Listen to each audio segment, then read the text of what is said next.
las pinturas más famosas de Ilya Repin.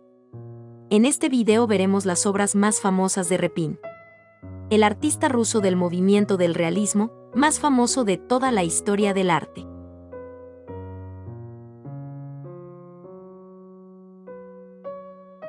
Los Sirgadores del Volga. Obra de arte de Ilya del año 1873. El diccionario define sirga como maromo o cuerda gruesa usada para izar velas o arrastrar embarcaciones por la orilla, especialmente en navegación fluvial.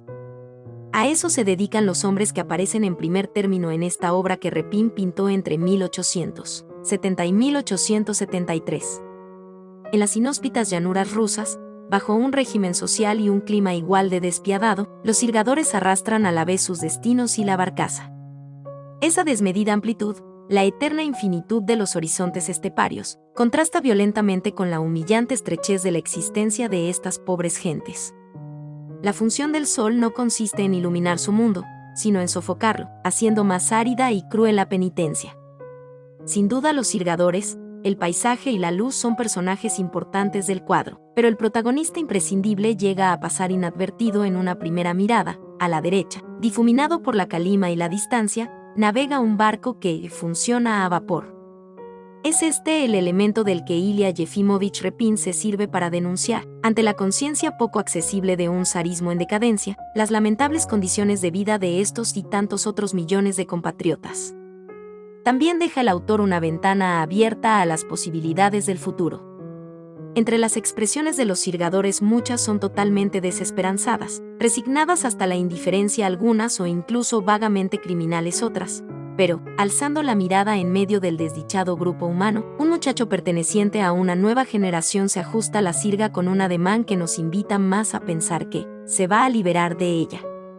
Ese futuro no estará libre de desafíos.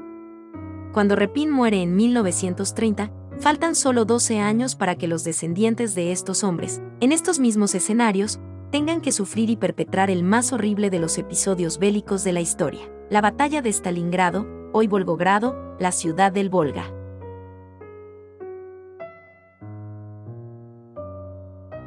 Procesión religiosa en Kursk. Obra de arte de Ilya Repin del año 1883. El realista ruso Ilya Repin nos regala este enorme y ambicioso cuadro que muestra una multitudinaria y caótica procesión religiosa. Dominan en el cuadro los tonos dorados. Bajo el sol, entre la polvareda, las gentes de Kursk caminan junto al icono de Nuestra Señora de Kursk. Son gentes de todas las clases sociales, o más bien las tensiones entre ellas. ¿Qué es lo que el artista quería representar? Al clero lo representa un sacerdote vedette de mejillas coloradas atusándose sus melenas. A su alrededor están los terratenientes de provincias, un poco menos glamurosos, pero conscientes de que son la élite de esa parte del mundo. Los militares a caballo ponen orden para que los campesinos no se mezclen con la maravillosa gente. Finalmente las clases más pobres, entre las que destaca el rubio tullido a la izquierda que intenta avanzar pese a la oposición de una figura que alza un palo. Si nos fijamos, hay también un borracho ayudando a llevar el icono, cosa que causó cierta polémica en la época. Cada personaje del cuadro es magistralmente retratado por Repin como un individuo perteneciente a un colectivo. Todo es caótico, como la Rusia de la época, todo un país avanzando lentamente entre una nube de polvo. Destino. Digamos que Repin ya se olía a la revolución.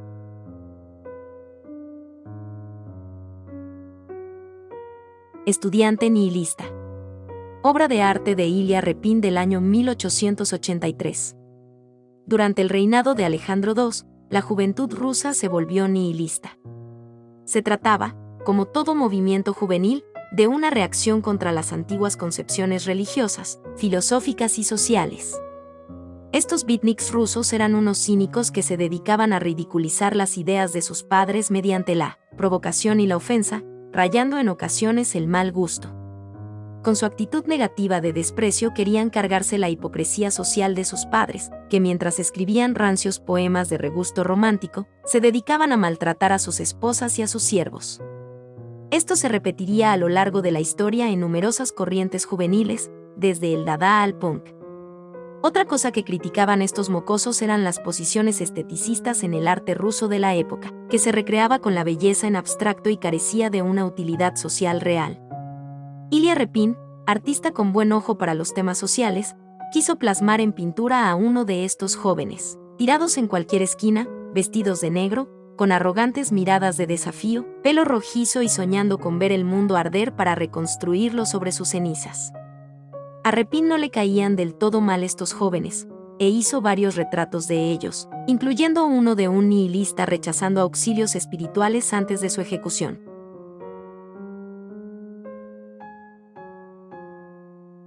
Iván el Terrible y su hijo. Obra de arte de Ilya Repin del año 1885. Ocurrió en 1913 y volvió a ocurrir en 2018. El cuadro de Ilya Repin fue atacado por un loco, que tras habérsele cruzado los cables se saltó todos los cordones de seguridad y profirió varios golpes al lienzo, con una barra de metal dañándolo gravemente. Es un cuadro que desde el momento justo de su creación tuvo problemas con algunos desequilibrados que sienten el deseo irrefrenable de destruirlo.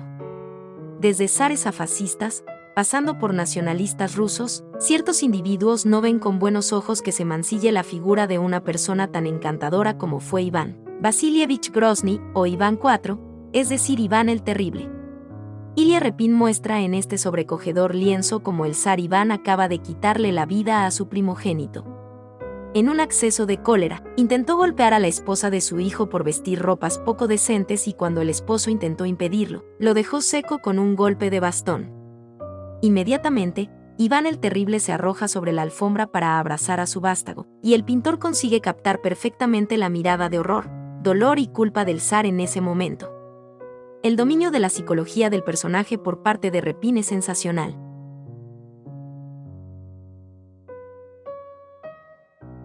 San Nicolás salva a 3 inocentes.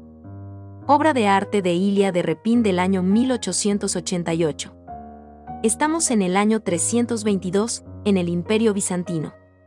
El gobernador Eustacio es sobornado para que condenara a muerte a 3 inocentes.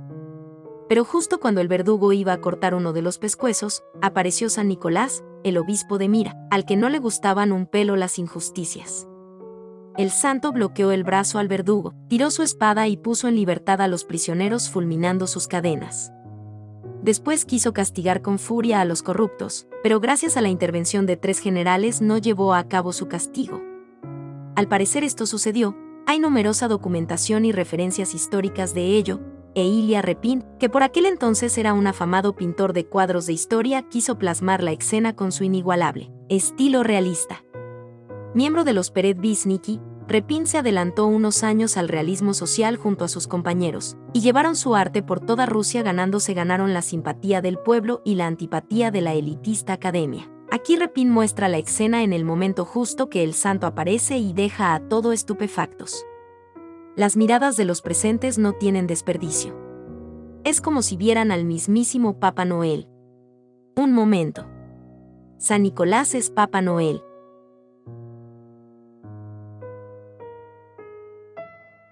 Duelo en la nieve. Obra de arte de Ilya Repin del año 1899. Magnífica ilustración de Repin para Eugenio Onegin, la novela en verso de Pushkin, que cuenta la historia de Onegin, el típico dandy ruso del 19º que se bate en duelo con su amigo Vladimir Lenskey, acabando al fin con su vida. Este tipo de literatura estilo culebrón estaba muy de moda en la Rusia de la época, al igual que estaban de moda los duelos.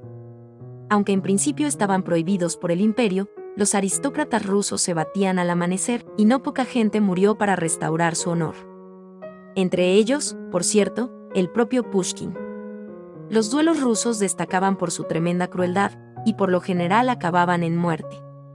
Si no era así, se consideraban duelos franceses. Aquí el realista Repin ilustra el clímax de este duelo en los helados paisajes rusos. Como vemos, la mayoría del dibujo está en blanco, manchando el artista un poco el papel para darle textura de nieve, y solo la arquitectura y los árboles nos dan ciertas coordenadas espaciales con un excelente uso de la acuarela y la tinta. Las figuras, congeladas, en este duelo captan de maravilla la emoción del momento y no sé a vosotros, pero a mí me recuerda un poco a ciertos cómics, arte que también capta el aspecto narrativo de lo que pretende plasmar.